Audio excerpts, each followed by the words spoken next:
So good evening mga Iron Man! Good evening. Yes, Good evening. napaka-pogi talaga na itong mga Iron Man natin talaga. So anyhow guys, welcome to another episode and this episode is really special. And again, This is Angelito. this is Dexter. My name is Don. And this is JM. And we are the Iron Man! O, diba? Paano ba naman yun mga bro?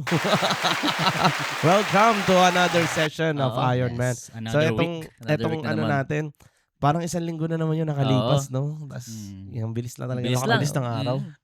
Parang kani-kanina lang. Parang nung nakaraan lang, nakaitim lang si JM. Ngayon, nakaputi na. Nakasombrero pa. O, Amen. talaga change yung outfit to, bro. Okay. So anyhow, di na tayo papaligoy-ligoy pa. So again, for our followers and Iron Man, welcome po sa aming show every Wednesday. Thank you for supporting. Doon sa mga nagbe-message sa amin, message lang po kayo if you want some prayers, advices. Then we will definitely, share your questions. Hindi lang sa akin, but to the whole team. And we are going to pray for you. But anyhow, again mga bro, nandito tayo ngayon sa napakagandang topic. Ngayon ang gagawin natin, meron tayong nakikita ngayon, di ba, sa harapan ng table natin. O, di ba? Merong mahiwagang bowl. Oo nga, no? May bowl. Ayun, the Iron Man Bowl. O, di ba? Bangis, di ba? Iron Man Bowl. Palakpakan naman tayo. So, nagtataka ba kayo kung ano to? Para saan ba yan, bro? Pinrepair to ng ating production. Okay. But Mhm. the thing is, pinagdasal niya daw to. Okay. Mhm. So, what she says a while ago, kung ano daw yung mabubunot dito, this was from God kasi pinagdasal niya. So, kung kung ano yung laman nito, it's a question, sets of questions na sasagutin natin, you know. So, you can answer as long as you can, di ba? Mhm. Wala siyang time limit. Pero hanggat kaya mo sagutin kung anong gusto mo sabihin, just talk it. So, we are going to do it on a sequence. Oh, di ba? So kasama pa din natin ngayon show si Brother JM. Palakpakan Yes. naman natin si Brother JM. Thank you. Diba? So again, namimiss na namin si Brother Angelo tsaka si Brother Jovic, no? Oo. Yes. Kasi medyo busy din kasi sila sa work. But anyhow, so again, before we start this show or our topic for tonight for this fishbowl, sets of questions. Is there any testimony that you would like to share? Nangyari ngayong linggo? Siguro mauna na ako. Sige. Mhm. Of course, thankful, no? Especially nung napasama ako last week. Oo, yes, nga, diba? oo, diba? Yes. Napasama kasi. Ang tagal na Nung- 1 week. Nung una naman, ano ba tawag doon sa una nating, The Power of Prayer. Oo. Hindi, yung una pa, yung napasama Pilot? ako. May pilot. Yung Pilot. pilot Okay. episode. But of course, hindi ko naman na-expect na may invite ulit, di ba? So, Mm. so I'm thankful, of course, na nandito ulit tayo. Oo. Hindi pa nga natin ginagawa yung isa nating session yung call someone to call. Call some, diba? yes, yes. Ako excited din ako doon sa session na yun, yung tatawag tayo ng somebody, But anyhow, so eto muna tayo, the fishbowl, okay? So kung nakikita nyo to, eto yung mga sets of questions na sasagutin natin. But before, again, is there any testimony, Brother dito, Bro Don? Any you would like to share? Any testimonies? Hindi, sige, ako na lang muna. So, yung testimony ko is, last week, nagkaroon tayo ng worship night. Diba? Mhm. Yes. Yung ating mga JLT, this one, Hangout Fam. So, yun, nagkaroon kami ng bond and at the same time, we worship on the desert. So, para sa akin, it's really a testimony. Kasi, yung mabigyan ka ni God ng something na to treasure later on. And at the same time, yung resources din, yung safetyness at napakasarap ng pagkain na pinrepare ni Lord, yes, di ba? Yes. Which is, grabe, beyond our expectation. What we are expecting is like a normal food, pero ang hinanda ni Lord, buffet, di ba? Shout out din sa mga nag-prepare ng food. Oo. Yes. Salamat. Nabusog kami and it was really fun, di ba, Yes, bro? Yes. nag-worship, tapos ang ganda rin ng palaro, di ba? Lahat nag-enjoy. So, shoutout ko nga po pala si Direk Erwin. Direk Erwin, baka pwede mo naman na ilabas yung video na yan. May video tayo doon. Oo, di ba? Okay. Nagko-cover si, yes. si Derek Erwin. Something to nun, watch out for, ha? Oo, Yung so video we're na yan. going to upload it in Okay. Yeshua Daily. Yes. So, yun yung ano natin, yun yung aking testimony. Pero nakakatuwa nung gabi na yun, no? Kasi of course yan, mostly nagkakasama-sama naman tayo sa Bible study. Bible study lang. Ah. Lumalabas yung mga kulit ng bawat isa. Nakakatuwa lang naman, di ba? Mas lalo nagkakakilanlan, di ba? Totoo. Ang kulit pala na itong tao na to, no? Kaya naalala ko yung ano dun yung palaro natin na wag tatapakan yung ano. Nagulat ako kay Brother JM, ang laki, ganti yun. Galing na yung strategy, di ba? Pero it's really quite fun. So, anyhow, eto, mas excited ako dito sa susunod natin. So, eto na, bubunot tayo. Okay? So, ang uunahin Sino natin, syempre, dapat yung huli natin, uunahin natin yung guest natin. Sige. Okay. JM, pag Dapat ano, huli daw yung guest. Hindi, dapat una yon. Dito sa Iron Man, una yon. Bunot ka sa may wagang bowl ng Iron Man. Yan. This portion is brought to you by... Beep. Ako na ba magbabasa ng question? Oh, syempre. Yan, basahin mo. Yan tanong na yan, by the way, galing kay God yan. Basahin mo. What if God's greatest blessing to you was also your greatest heartbreak? Oh. Pakaganda naman ng tanong na Ang yan. ganda ng tanong na yan, Iba yun, bro, Pakitranslate nga. Hindi, paano ko ba masasagot tong tanong na to? Paano daw? Ulitin mo? What if God's greatest blessing to you was also your greatest heartbreak? Greatest blessing, greatest heartbreak. No.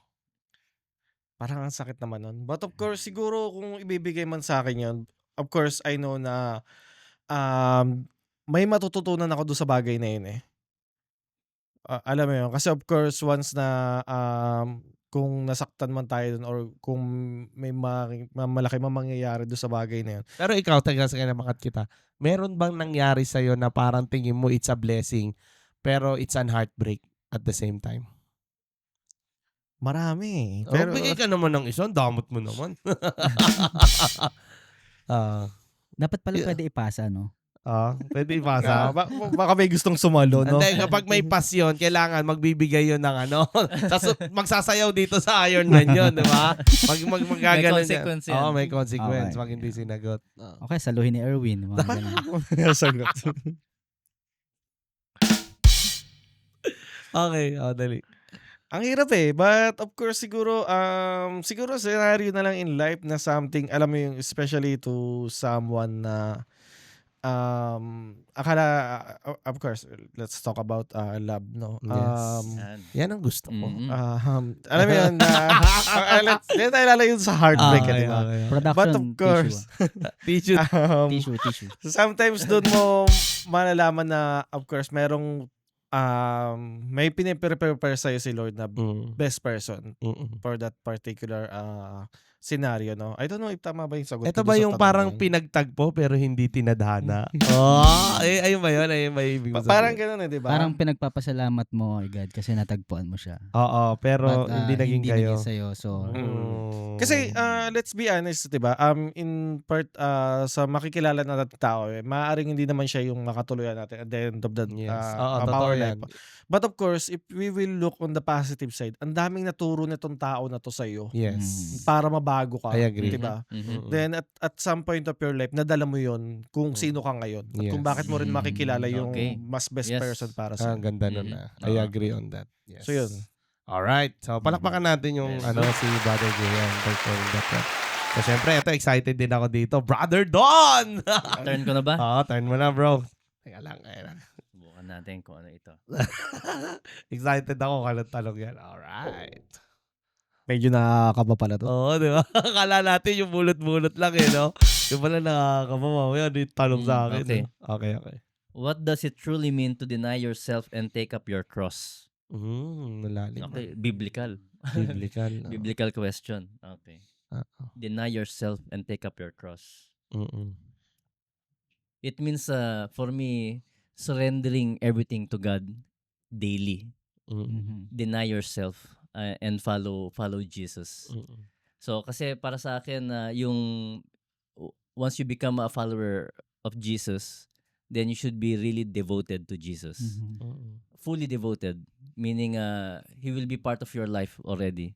So kung ano man yung mga uh, past mistakes mo or whatever bad attitudes that you've been doing in the past, surrender it all to God now. Kumbaga i-surrender mo na yun and just follow God faithfully.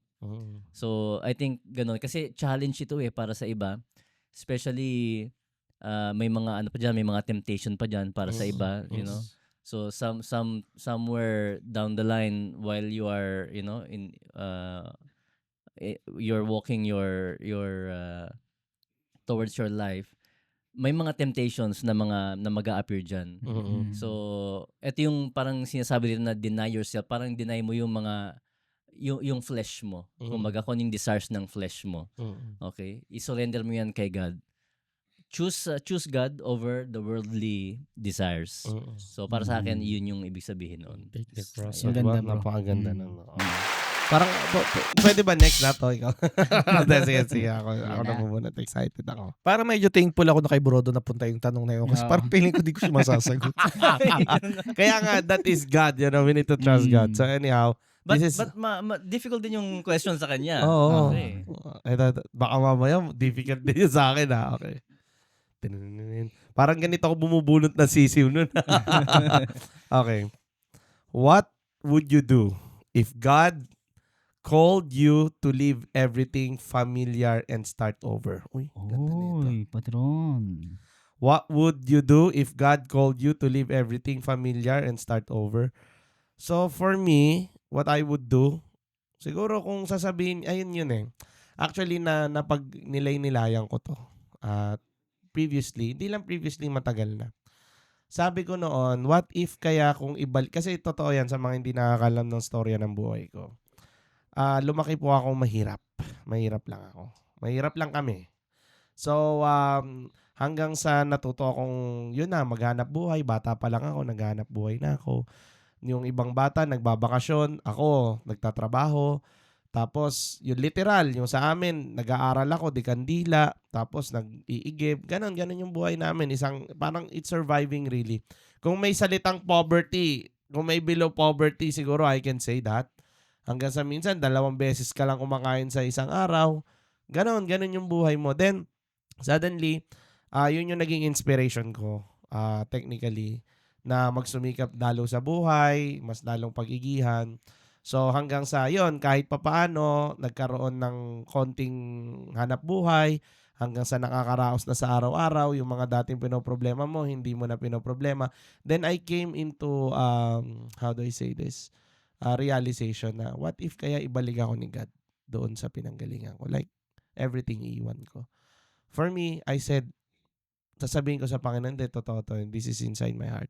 Sabi ko, magpapasalamat ako. Bakit? Kasi pinadama niya sa akin yung sarap ng buhay. Sanay naman ako sa hirap So even I will leave everything for him, na ibalik ako sa mahirap, ang problema sa akin, I will never even question God. Kasi sabi ko nga, magpapasalamat pa ako. Bakit? Kasi pinaranas sa akin ni Lord yung sarap ng buhay. Kung yun ang magiging dahilan ni Lord na ibalik ako doon, magpapasalamat ako. And I'm forever grateful to the Lord. Pero sabi nga din naman namin sabi ko nga is, tinrain tayo ni Lord to be who we are right now. At for me, I found it impossible na makakabalik ako sa ganong status is because kung tinuruan ako ni Lord kung paano lumabas sa ganong sitwasyon, makakalabas pa rin ako anytime. But just in case na mawala sa akin lahat, everything I will leave for God, I will do it. And I will never question it. Kasi nga, I don't lean on my own understanding now. I learn to trust my God, no other than Jesus Christ and God the Father and the Holy Spirit. Yes. So Amen. I know Amen. that there's a better reason. And yun nga, our God never fails us. Kaya, sa atin, madami na tayong experience sa buhay, kanya-kanya. Minsan nagfe-fail tayo talaga. Minsan we tend to make bad decisions. But God is turning it for good as always. At doon ko na napapatunayan na kaya pala nangyari yun. Kaya pala ako nag-suffer ng ganun. Kaya pala ganito. Kaya pala ganyan. So, doon mo nakita lalo yung believe mo dapat sa Lord na magtiwala ka lalo. Kasi nakita mo na di ba? Alam mo na yung galawan ni Lord na hindi mo na yan sarap.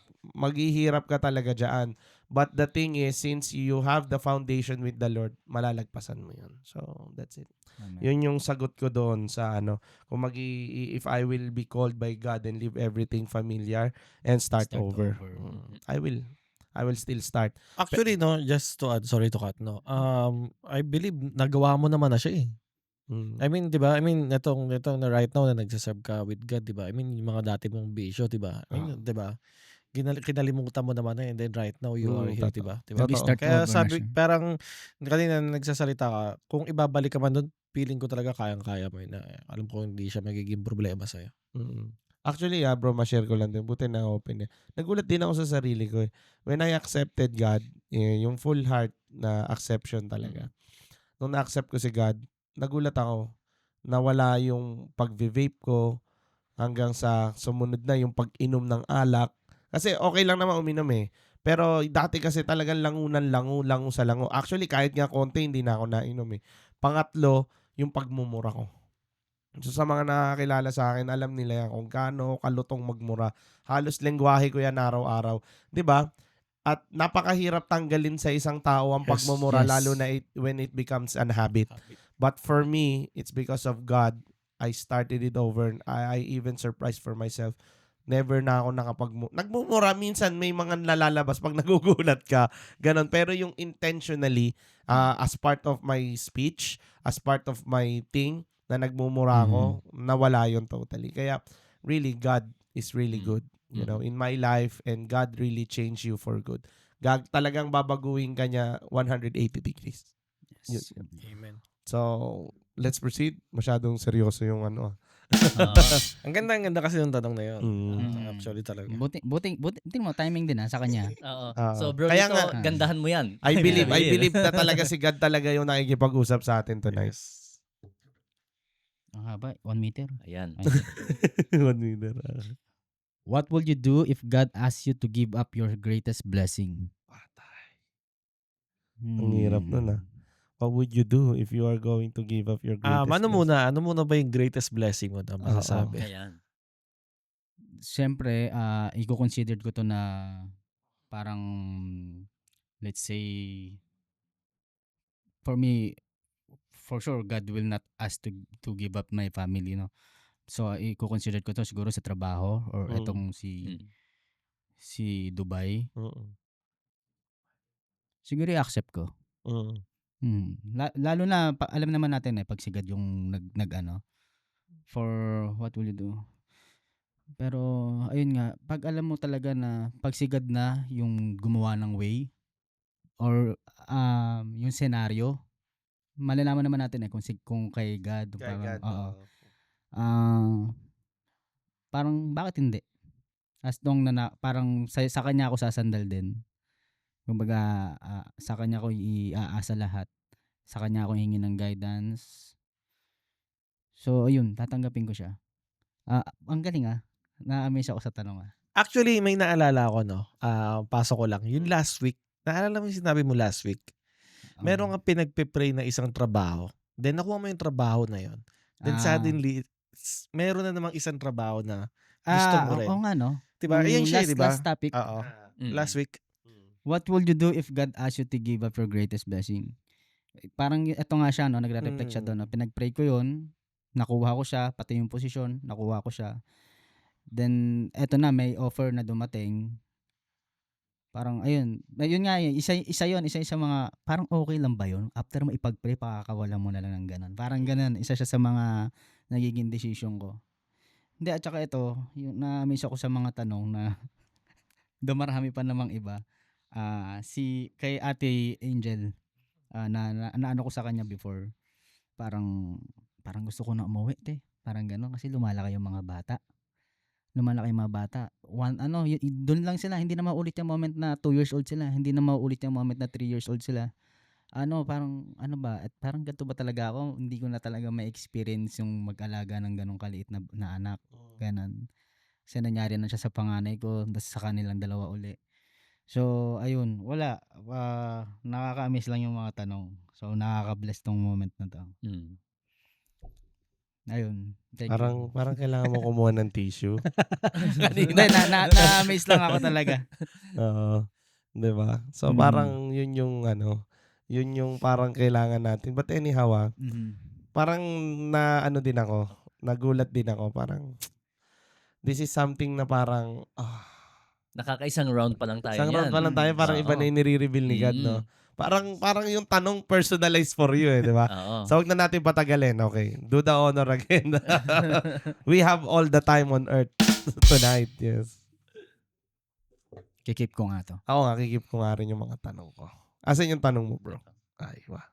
Ang tanong. Ang tanong. Ba't pala may ganun ka effects? Ang tanong. Okay, mukhang kailangan ko kayo dito sa tanong na. Sige, basahin mo muna. Call a friend. What does equally yoke mean to you in real life? Equally yoke? Yoke. Ayun ang equally yoke. Ano yun? Tingin ko? Yoke Equally yung yoke. ano. Yoked. Yoke. Yoked. Yoked. Ito si brother Don, Si medyo brother malalim Don. yun sa English Pas- eh. pas- malalim. ano ba to? Ano ba yun? Ano ba yun? Ano yung yoke? Researcher. Researcher. Ano ba yun? Ano ba Search yung na yoke? lang natin. Sige, ako nang sasagot. Sige. Sige. Equally yoked. Okay. Ah. Familiar kasi ako sa Equally sa yoke. tanong na ito. Ah. Okay. Okay, equally yoked mga bro kasi ibig sabihin nito nung time kasi nung Bible time, Mm-mm. farming era. Mm-mm. Okay. So nung Sitong binabanggit itong term na ganito, yoke. Yoke. It's about two animals Mm-mm. being joined together by a yoke, a wooden yoke. So may nakasabit sa leeg nila. Yes, paano Yoke pala yun. na-imagine ko Okay. na. Para pag mayroon man silang hinihila sa likod nila, Mhm. sabay nilang hinihila yon. So instead na yung burden nila nasa isang animal lang, Oo. magiging dalawa, magiging lighter yung burden. Yung parang Yes. yun sa mga ilang kabayo, Sa di ba? mga kalabaw, Kalabaw. kumbaga sa Usually kanila, ganun, doble. yes. Oo. Ayan, Is- parang ganito. Ayan, Asan? daw. Ayan. Yan. Yan. Equally yoke. Oh, ayan na, masasagot Show ko ka na na. lang na image dito. masasagot mo na kung ano ito. siguro, Yan. siguro naman. Okay. Oh, di ba? Ayan. Sabi ko sa inyo, bright si brother doon pagdating sa ganyan. What does equally yoke mean to you in real life? In real life. Okay. So, ibig sabihin ba parang yung may katuwang ako? Mm-mm. Ganon, no? Mhm. Okay. Usually bro, ano yan, yoked with Jesus. You Yoke are with yoked, Jesus. yeah. Okay. Sinabi yan sa book of Matthew, come to you all who are weary and heavily laden, and for my yoke is easy and I will give you rest. Mm. Of course, sobrang kung yun yung sobrang grateful. Yung alam mo nga lang na meron kang God eh. Mm-mm. 'Di ba? Ngayon kung equally yoke ko pa siya, 'di ba? Yes. Na talagang nasa tabi ko siya at Yes. dalawa kaming alam mo yun, tawag dito, Maharap sa buhay. Yes, sa harap sa buhay, sa mga Yes. pagsubok. Yes. Parang Basic. feeling ko na ako, sobrang powerful ko na. Bonus. Yes. Oo. Parang Actually, nasa bonus stage Sa ako. tingin ko bro, wala kang masyadong gagawin doon kasi si Jesus mismo Yes. kayok mo. Mm. So Parang siguro manonood na lang ako It will how be great very is light. God. Mm-mm. So mga gagawin niya sa Mm. adventure namin. Mm. Parang sobrang thankful na ako sa alip. But I know, Okay. what amazes me here is that, si God, kahit alam niyang all-powerful siya, gusto niya magkaroon ng relationship sa atin. Mm. Kayang-kaya naman niya yun kahit Oo. siya lang mag-isa Yes. Pero gusto niya yung may katuwang siya. Kumbaga, kasama niya tayo towards dun sa life na tinatahak natin. Kaya, Parang feeling ko magkakaroon pa rin siya na minsan. Ikaw na yan. Parang para matuto rin ako. No? Parang yung ganun ba? At ma-add ko lang lalo sa inyong dalawa na may ministry sa church. Though you are serving God. But at the same time, katuwang kayo ni God sa pagpapalaganap Mm-mm. ng Word of Gods. At pagpapatakbo ng church. Mm-mm. Mhm. Dahil maliban doon nga sa pagsaserve nyo, ano rin nila kayo, soldiers of God din kayo. Isa kayo dun sa mga, alam mo yun, dahil yung to spread the Word of Gods. Mm-mm. Mhm. Yes, amen to that. But anyhow, iba yung feeling 'di ba? Na parang God yun Pero nung sinasamahan ka pa ni God, parang Oo, you yes. you feel somehow parang hindi ko deserve to, Lord. Parang sobrang nabubus yung honor mo, 'di ba? Na parang binababa, hindi naman sa binababa ni Lord sa level natin dahil because of what? Because of love. Yes. Pero ang masakit sa mga tao, hindi nire-recognize yung pagmamahal ng Panginoon na yun. At yung sukatan ng pagmamahal ng Panginoon is base sa material na bagay na binibigay. Pero yung mga bagay na, yung alam mo yun, yung simpleng bagay, ang sarap kaya sa feeling na kahit maliit siyang bagay, pero alam mong binigay yun ni Lord, nakakataba ng puso. Yes. Yung kagaya ng shinare last week ni Brother Lito, yung pagbigay lang ng parking, di ba? Parang ang sarap nun di ba? Nagdasal ka right away, binigay sa'yo, di ba? Parang kang may magic power, di ba? Yes. Pero alam mong hindi sa'yo galing, alam mong galing sa Ama. Yes. Diba? Yes. Okay. Yes. So, pa-amaze na pa-amaze. So, thank Okay. you, bro JM. Your Akin turn. na to. Yan. Ano kaya ang susunod na tanong? Tinininin. Yung 2 metro, bro. Ang Mahaba. tanong. Ang haba. How do you show grace in relationships that test your patience? Ganda nun ah. Mm. Ang ganda nun. Teka lang. Medyo, Parang pa-showbiz yung mga tanong ah. medyo malalim ito. Ah, How do you show grace in relationships that test your patience? You know, when okay, pag pinag-usapan yung patience sa relationship, Mm. I think okay makaka-relate ako dito sa miski sa family ko, okay? Mhm. For those who's not aware, I'm a father of 4 kids. Mm. So Akala ko teenager pa lang si bro. Akala ko student. Okay. So, maraming bata sa bahay actually, and somehow matetest yung patience. Mm. But I mean overall, okay, what should stood out? You are a family, okay? And for me, kailangan tinetreasure natin yung family natin, regardless Yes. kung makukulit yung mga bata or magulo sa bahay or madumi sa bahay. You know, I think matetest talaga yung patience ng isang tao pagka sa ganoong sitwasyon. Pero in the end, you should know that this is family. Yes. Okay? You should protect your family, take care of your family, love your family. Yes. Especially for fathers like us. Okay? We are like the model of our kids. Yes. Actually not just the model, but we model Jesus to them. So parang magi-start sa atin kasi tayong unang nakikita ng mga bata. So we should model Jesus to our kids. Yes. And do we want to see do we want to show to our kids like we are always upset, we are always angry? So tinamaan ako. so as much as we can, try to work out on our patience. Yeah, especially for our loved ones. I received Ayan. that, bro. Hindi, kasi actually nakaka-relate ako doon sa sinasabi. Kasi nung kamakailan, actually, ewan ko kasi siguro upbringing din. Kasi nung pinalalaki kasi ko ng parents ko, talagang bugbog sarado talaga ako, bro. As in literal talagang bugbog sarado. Kung merong mga batang laki sa gatas, ako laki sa bugbog, gano'n. Hindi, totoo. Kaya siguro parang nadala ko ngayon na I'm very disciplinarian na pag talagang makulit talagang palo talaga. Kasi ganun din ako nung bata. Kaya somehow, kinausap din ako nung misis ko na you need to be patient, you need to be calm when you are disciplining your kids and your son. Sabi ko, parang for me, hindi ko matake kasi siguro, kaya napakalaki talaga din ng impact, boy, agree, kung paano ka pinalaki ng magulang mo. Kung ano yung upbringing mo. Minsan nadadala mo din talaga siya hanggang sa paglaki mo.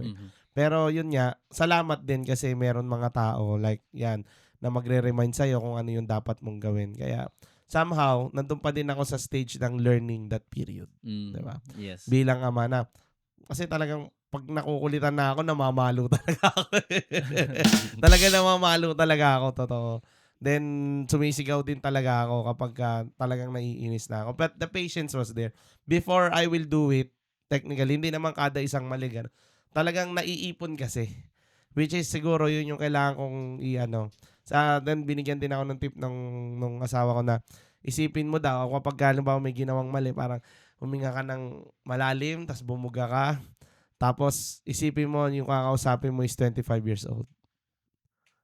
Kahit alam mong bata pa sila. So, that is the time na, hindi tama yan. Ganito. So, parang yun daw yung mga techniques. Ay, okay. Kaya yun. I received that. Okay.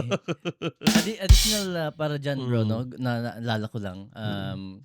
Before, like several years ago, I attended one course in the church. Mm-mm. The title of the training is Loving Your Kids on Purpose. Ganda Okay. nun Oo.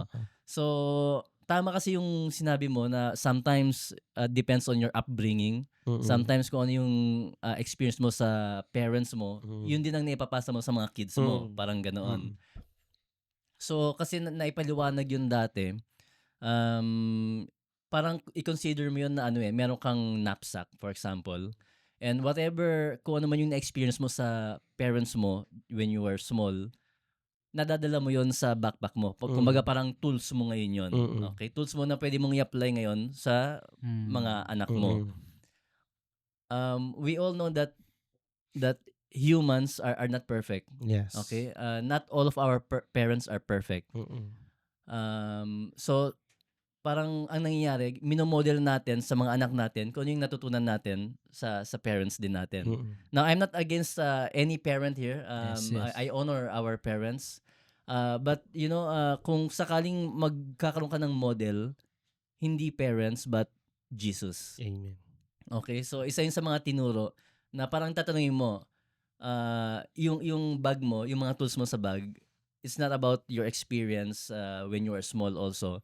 But look up to Jesus. What would Jesus do in your current situation? Hindi naman namalo si Jesus. Ganoon. Oo, yan. Parang ganoon, di ba? So kapag may mga hindi ka maintindihan, may mga questions ka kung paano mo, let's say, how will you discipline your children, ask the question, what would Jesus do in this kind of situation? And then it will open your mind. Okay. And how will you know how would Jesus would respond to you? By spending time with God, by knowing Jesus, by reading the Word. Yes, amen to that. Ang ganda ng Iron Man, no? Kasi hindi lang yung audience natin yung natututo, kahit tayo din, di ba, Yes. natututo sa isa't isa. Iron sharpens iron. Yes. Yes. So, si Ikaw na. ako na ba? Mm. Bayan.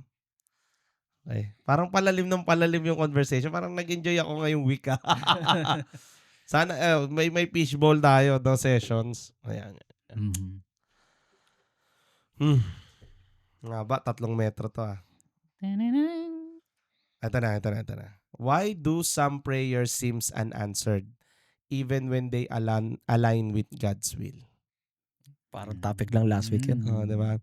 Why do some prayers seems unanswered even when they align with God's will? So siguro for me, ako ang sasagutin ko tong ano na to. Minsan yung mga pinagdarasal natin is unanswered. Kasi when we say unanswered, kapag halimbawa yung pinagdarasal natin hindi naibigay sa atin, 'di ba? So but alam mo na you are in God's will pa din, 'di ba? So parang ako, if I'm gonna answer this, like what I said last week, 'di ba? Na we don't need to lean on our own understandings.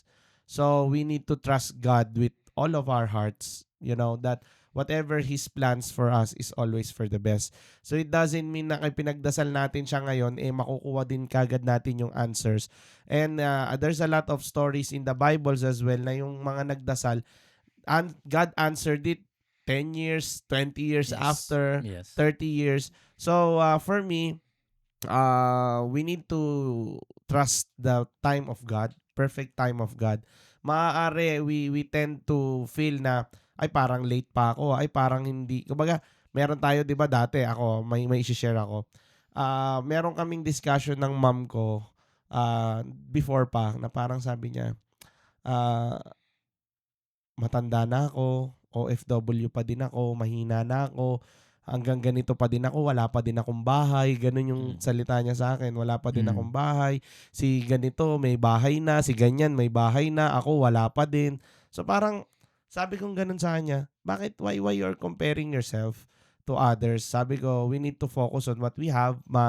Balang araw, makukuha din natin yan at ibibigay din ni Lord yan. Yes. Okay? And you know what happened, bro?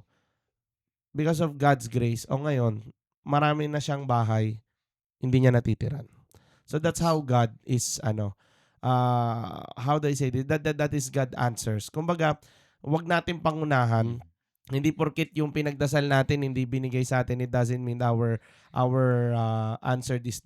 prayer is not answered. It would be, beyond our expectation. So hinihingi niya lang bahay. Binigay sa kanya mga madaming bahay na makukuha niya for apartment na mapapaupahan niya na magiging income pa niya. Yun yung sinasabi ko na if we trust in the Lord blessing will be times 30. Then if we ask for 30, He will give 60. Sabi mo nga, bro. And if you ask again, He will give not 90 but 100. Diba? Ganun daw, Yes. di ba? Sabi mo yan, bro. Ganun mag-blessing si God. So surprise ka na lang niya. Maso-surprise ka sa blessing ni God. So for me, learn to trust God. It doesn't mean that your prayer is unanswered and it's in God's will. It doesn't mean na hindi kanya narinig, or it doesn't mean na He will not give it to you. But what He will give it to you is He will give it to you in God's perfect time, and He will give it to you on kung ano yung the best para sa'yo. So for me, yun yung gusto kong isagot dito sa tanong na to. Gusto ko rin dagdag, bro, no? Actually, just to clarify the question, I think there's no unanswered prayer. There's always an answer in a prayer. And it comes in the form of a yes, no, and not yet. Not yet or wait. Yes, Okay. no, and not. There's no unanswered prayer. Oh, So- yeah, there's no. Wala Yeah. naman. So I think if it's aligned to God's will, maybe yes, it's God's will for you to wait. Maybe the answer of wait from God, you think it's a no, or maybe it's unanswered. Amen. Yeah. So that means just to clarify that question, I think there's no unanswered prayer. All is answered, but siguro Yes. nangyayari lang na unanswered kasi siguro yung na-expect natin, hindi yun yung Ah, nakuha yes. natin. Yes. Kaya Totoo. we tell that it's Yes. unanswered, but really God is really answering, di ba? Yes. The prayers. Yes. So parang iniisip minsan, inihiling mo iPhone, binigay sa'yo Samsung, pero parehas pa rin cellphone, di ba? Pwede kong example dyan yung nangyari nakaraan, I pray for the health. I pray for the health ng family. Ang ginawa niya, Sakit. ang nangyari is nakaramdam ng sakit si Mrs. Pero kung malawakan mo yung pag-iisip mo, ayun pala, para Ma-prevent na. ma-prevent na yung dalawang malala na parating. Correct. Mhm. Yes, correct. I agree on that. Okay. Okay, so ikaw na, Okay. Brother Lito. Ako pala. Di ba? May oras pa ba tayo, direct? Okay, madami pa daw oras. So Alright. baka maka-round Kasi baka 3 mamaya pa. magbabaser na lang yan. Pag magbabaser na yan, wala na. Makaka-round 3 pa tayo. Is it possible to love your enemies genuinely, and how? Wow. Ano? Pwede mo ba mahalin yung kaaway mo? Iniisip Genuinely. Genuinely. Talaga Hmm. mamahalin mo.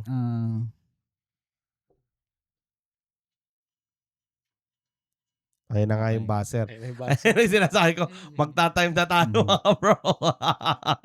Okay. So malapit-lapit na tayo. Pero actually, may nag-doorbell. So maraming salamat. Shout out sa aming sponsor Thank for tonight. Okay?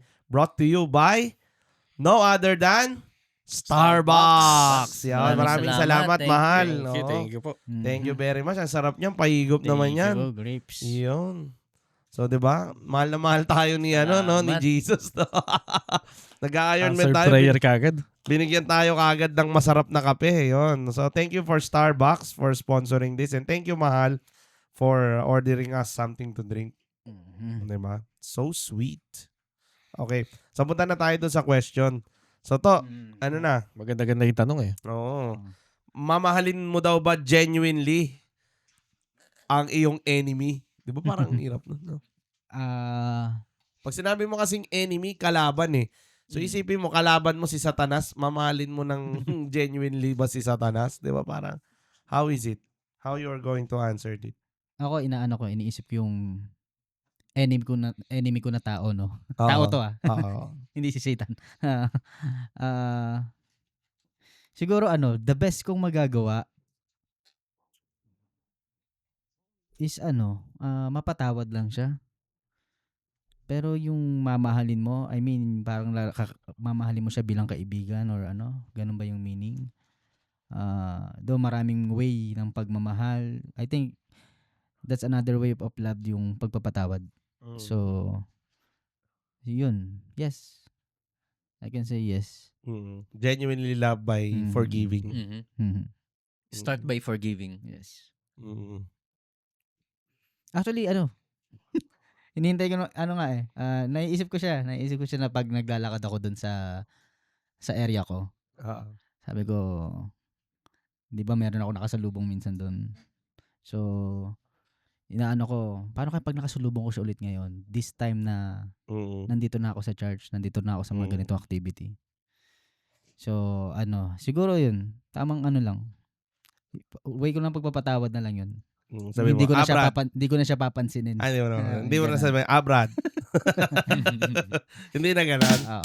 Hindi na tulad na noon. Brad. Ganun na lang. Ayaw mo na nun. Tanong lang, no, add ko lang doon, no.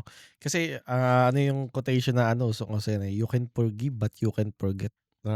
Minsan gano'n, no? Nilaloko din natin yung sarili natin. Genuinely ka ba rin bang nag-forgive nun? Kung hindi ka pa rin... Actually, ito may share ako dyan. Nung last na uwi ko sa Pilipinas, di ba nakwento ko na din to dun during the Bible study, na meron akong someone close to me, a relative, na talagang asama ng ginawa sa akin. Pero, I consider her as an enemy talaga. Pero because of the love of God, I learned to forgive.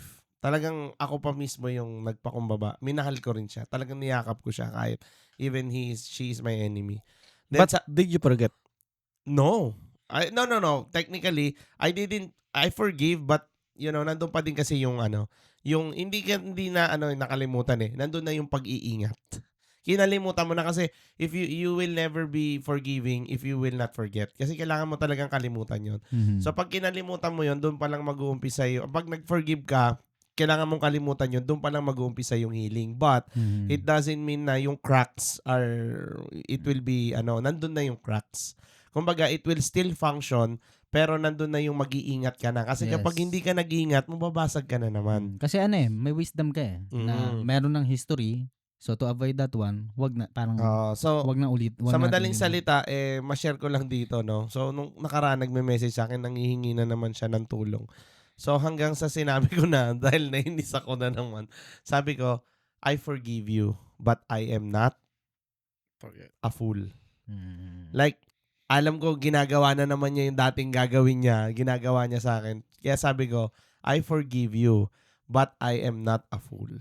I know my limits. You need to, parang naano ko yung bro, natuto ko dun sa finance meeting natin last na, yung naalala mo yung shinare ni David, na numingi siya ng tulong sa father niya, tapos sabi ng father niya, labasan mo kung ano yung problema mo. Yun yung sinabi ko din exactly dun sa kanya na whatever your problem is, solusyonan mo yan ng sarili mo. Wala kang makukuha sa akin. Parang ganun. Like, whatever the consequences of your wrong decisions and wrongdoings, you need to face it. So, I'm not always there to rescue you in your down times kasi you will never learn from that mistake. Actually, no, may naniniwala ako doon sa doon sa quotation na you can help someone by not helping them. Diba? I mean, yung ganong part na parang ginawa mo. Yes. Totoo yun. So, meron pa tayong round 3. JM, malapit na to. I guess this will be the last round. Last round. Last round for the guest. Kailangan medyo maganda-ganda yan.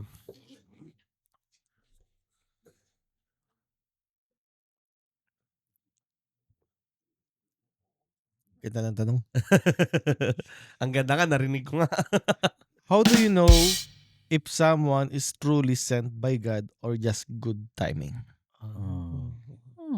Paano mo malalaman kung itong pinadala sa'yo ay pinadala ni Lord o tamang Nagkataon lang. lang? O ganun, di ba?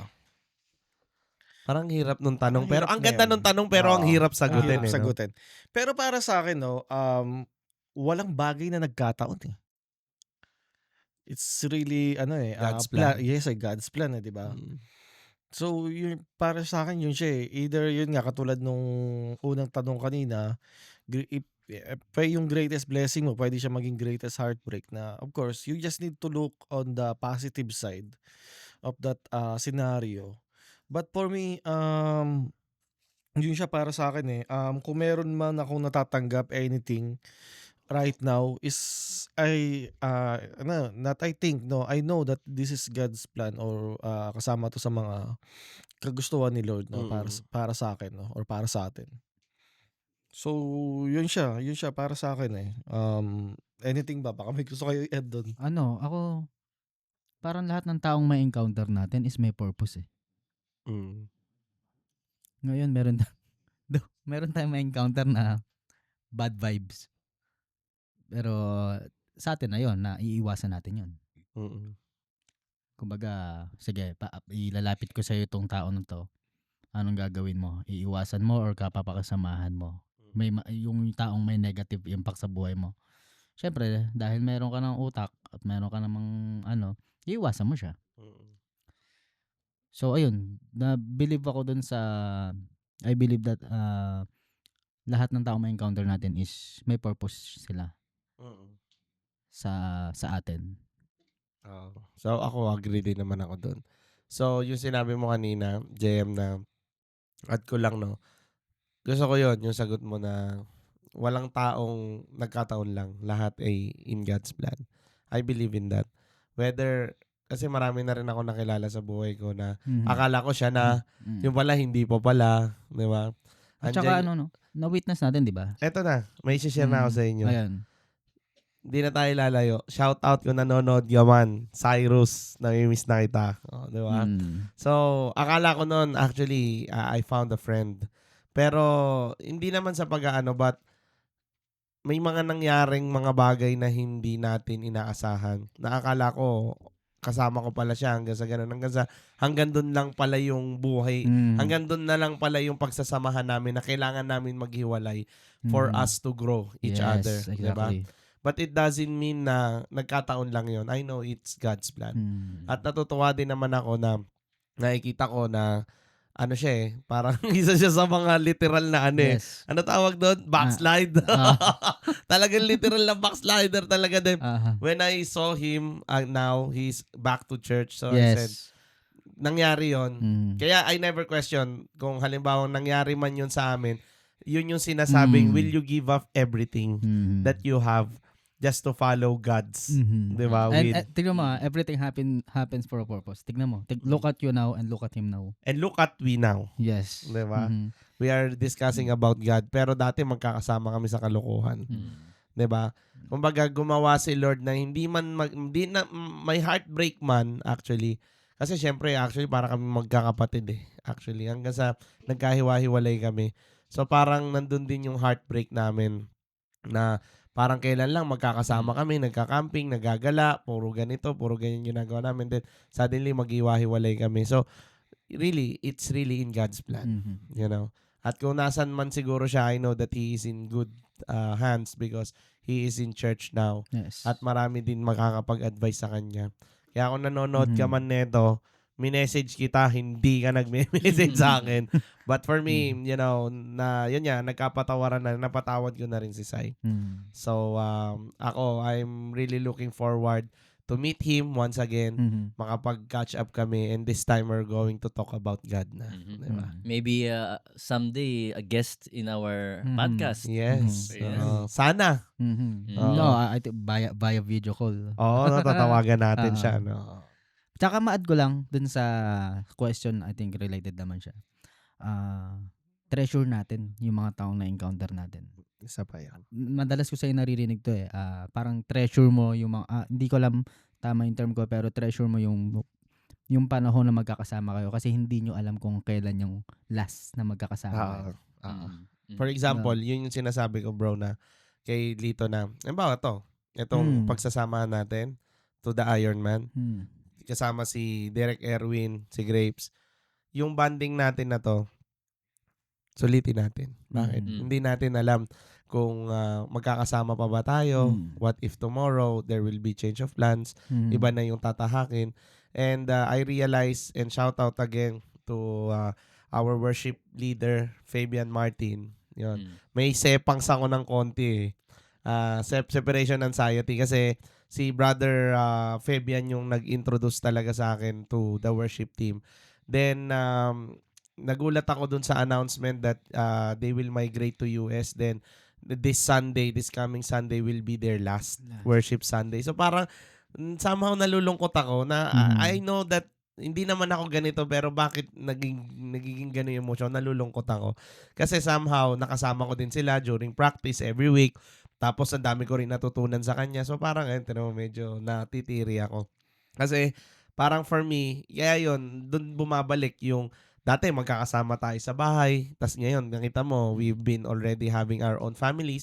Yung mga classmates natin nung high school, na dati kasama natin sila sa mga kalokohan. Ngayon, may kanya-kanya ng pamilya. Gustuhin nyo alam mo yon dati, kahit wala kayong pera, magkakasama kayo, masaya kayo. Ngayon, nung nagkahiwa-hiwalay kayo, kayang-kaya nyo nang puntahan yung mga lugar na gusto nyong puntahan, kaya nyo nang bilhin yung mga gusto nyong bilhin, pero hindi na kayo makapagtagpo-tagpo kasi may kanya-kanya na kayo responsibility. So for me, my key takeaways for this topic, key takeaways na agad.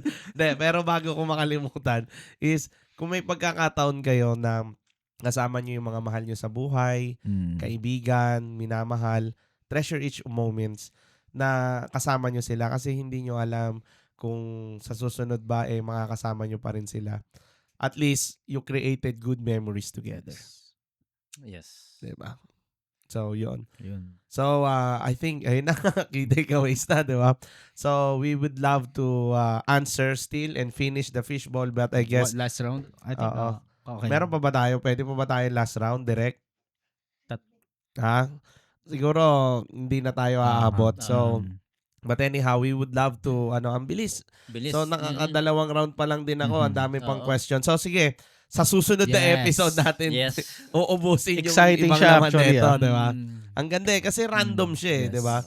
So, ang ganda lang nung topic. So, ngayon, sa next episode natin, sige, mag-request kami direct na sana tapusin namin yung ibang questions dito rin.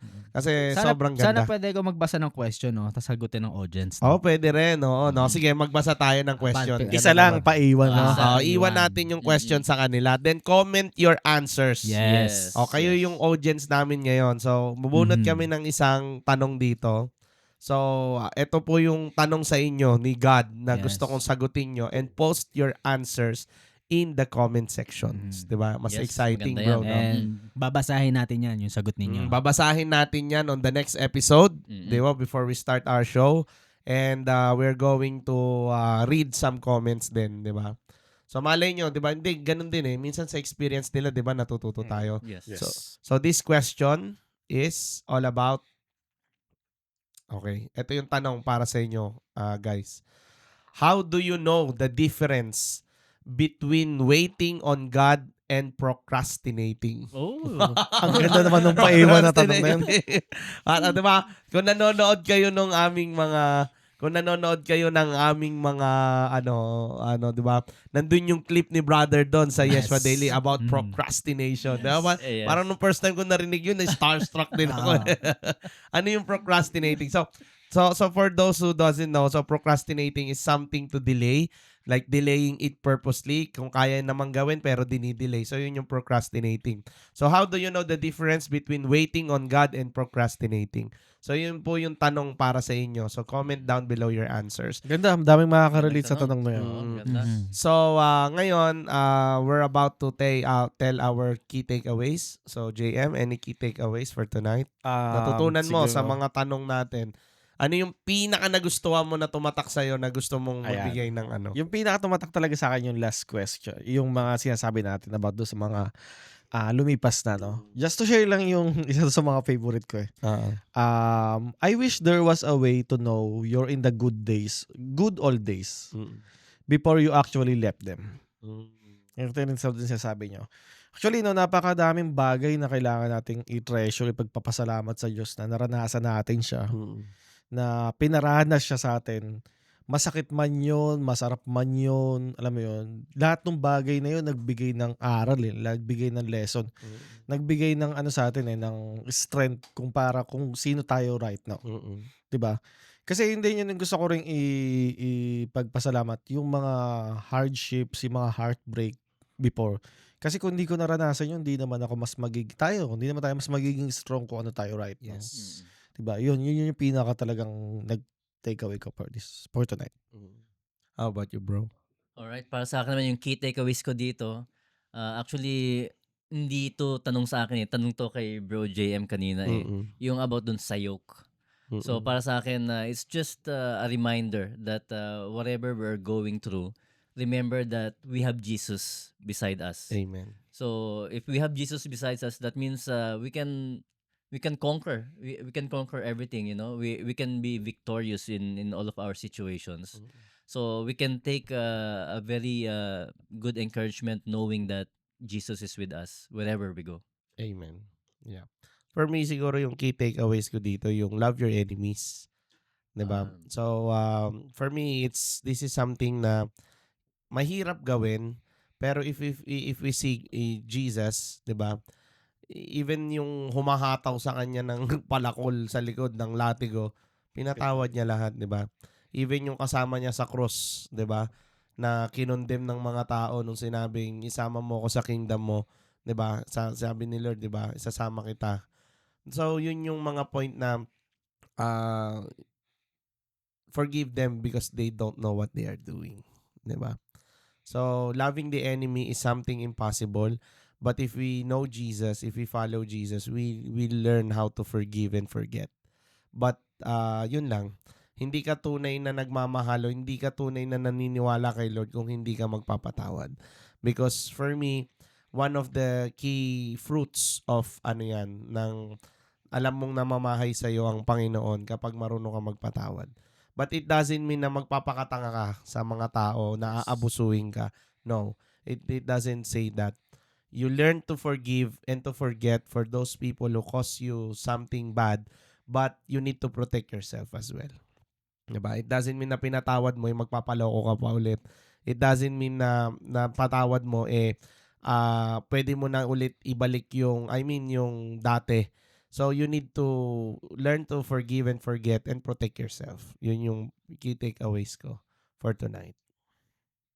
Oh, but, ako siguro yung actually yun din yung naisip ko, love your enemies. Ano na lang dahil nabanggit niya naman ng iba, nawalan tuloy ako. Siguro yan, I believe na walang likas na masamang tao. So, yung mga tao may nagagawa silang mali dahil meron dahilan. May reason. Behind that. Behind ba't nila nagawa yon, bakit nangyari yon. So, tayo din, meron din mga tao na tayo yun tinitreat as their enemies. So, ayun, kung gusto natin ng peace of mind, matuto rin tayong patawarin sila, which is pagpapatawad is act of love. And yes, love your enemies. Try it. Alam ko mahirap, pero it will give you peace of mind. Amen. Yes.